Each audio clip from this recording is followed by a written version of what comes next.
Welcome back to Peace Through Strength podcast, brought to you by the American Security Council Foundation. I am your host, Joy Votrobek, and I am back today with our senior analyst, Laurence Sanford. Good to have you back, Larry. Nice to be here. And we're going to be talking about Larry's late article on China in Cuba, and in particular, the spy station that China has in Cuba. Larry, thank you for joining me today, and I have a question for you on that. Do you believe the Chinese spy station is a more or less tit-for-tat? To some extent, yes, but I think the main impetus for the Chinese Communist Party is its domination theory of taking over the world. It plans on taking over the world, or dominating the world, and controlling it. They're acting like a great power, and great powers expand their reach. You look at the United States, for example, it's a tit-for-tat. China is doing it. The United States surrounds China, yes, from Korea through Japan, through Okinawa, through the Philippines, through India, through Australia. So, you know, the fact that China is on our backyard, China can easily say, well, we're on their backyard. So what they're doing to me is perfectly understandable, and if it's going to cause us security problems, then we better toughen up our security measures of making sure that their so-called spy station doesn't generate that much useful intelligence. Mm-hmm. Absolutely. They certainly have made it known they're not happy with us transitioning the Taiwan Straits. No, yeah, or the South China Sea, or the South China Sea, which they claim to be theirs and no one else in the world recognizes. And just recently, since my paper, it's come out that the Chinese and Cubans are negotiating for joint military activities and programs. And again, we can't say too much since we do the same thing in their backyard. Back to Cuba. I mean, one of my pet, I don't understand kind of things is, why do we have an embargo on Cuba for the past 60 years?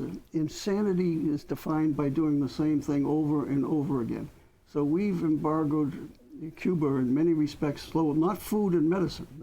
We still ship tens of millions of dollars of those products. But we have this embargo on Cuba, and for the purpose of depriving the Castro regime, or the CCP regime, or the Cuban Communist Party regime, of money. Yet we do tons of business with China, and we there's a contradiction there.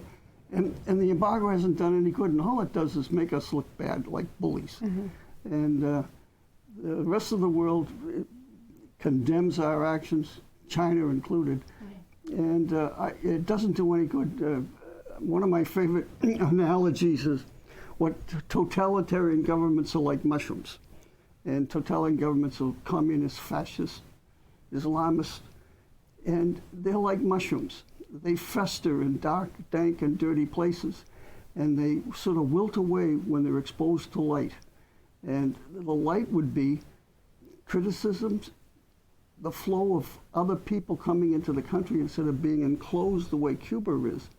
If we opened up the economic embargoes and opened up relationships, people from America and all over the world would be flowing into Cuba, and I'm convinced, like what happened in the Soviet Union, they just wither away because they're exposed to the light. I had a brother-in-law who was a PhD, and he was involved in high-tech stuff, and back in the 80s when the Russians started to visit America, he said they'd cry.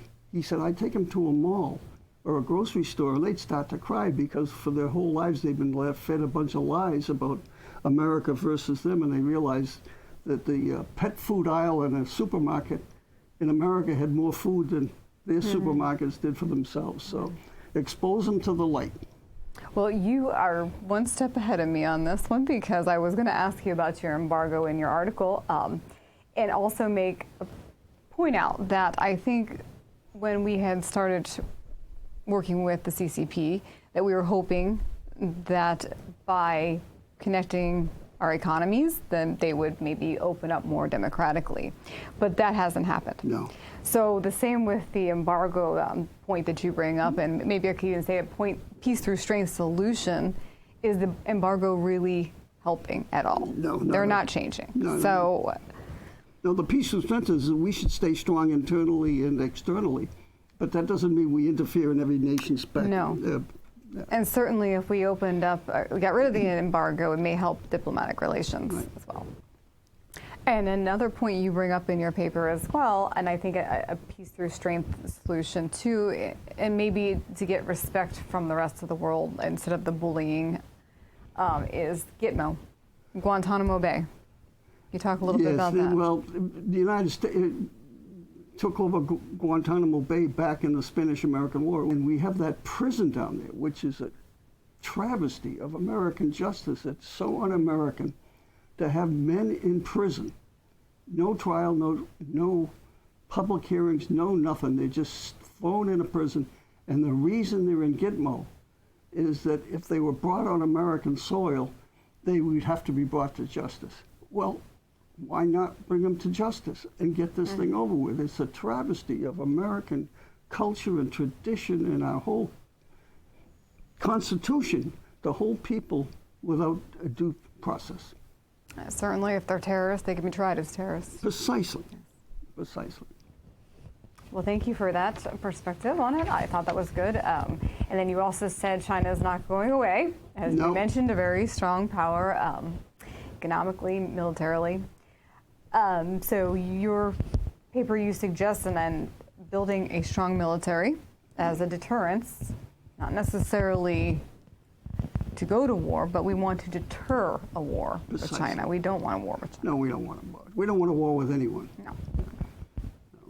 And then, as we mentioned, start decoupling, especially our national security. Yeah, and China has a lot of issues.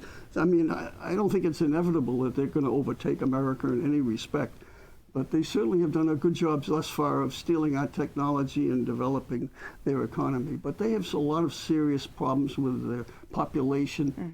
The totalitarian rule causes a lot of resentment. And they remember the COVID lockdowns? I mean, there were some riots in the streets. They're persecuting religious people, so there's a bunch of Chinese people that aren't happy with the CCP. So they got to be careful of that. And their environment's polluted. The food supply chains are suspect. So they have all sorts of issues that don't make them an automatic winner over the West. No, and I was going to say that we want to build our economy so that it's strong, so that we can be that alternative to China's debt trap problems, as we've seen in Sri Lanka, Pakistan. Yes, yeah, the Belt and Road Initiative is a debt trap. Yeah, and I'm a firm believer in the shining hill and the city on the hill that Reagan used to use, and it was back from the Pilgrim days that they wanted to develop. The Pilgrims came to America to build a shining city on the hill to for freedom of religion in those days, but freedom of opportunity and freedom of American culture, which is American civilization, life, liberty, and the pursuit of happiness. And we want to bring that back. We do. And our mission here is to promote public awareness of national security, economic security, and the need for moral leadership. Yes, that's correct. Better to light one candle than curse the darkness. That's one of my favorite expressions.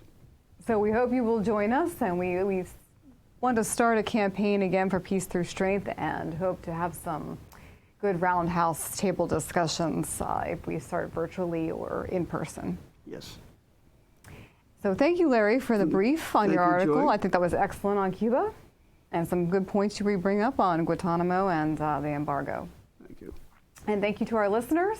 You can read Larry's article at www.ascf.us. He's also on Substack. You can find him under the American Security Council Foundation.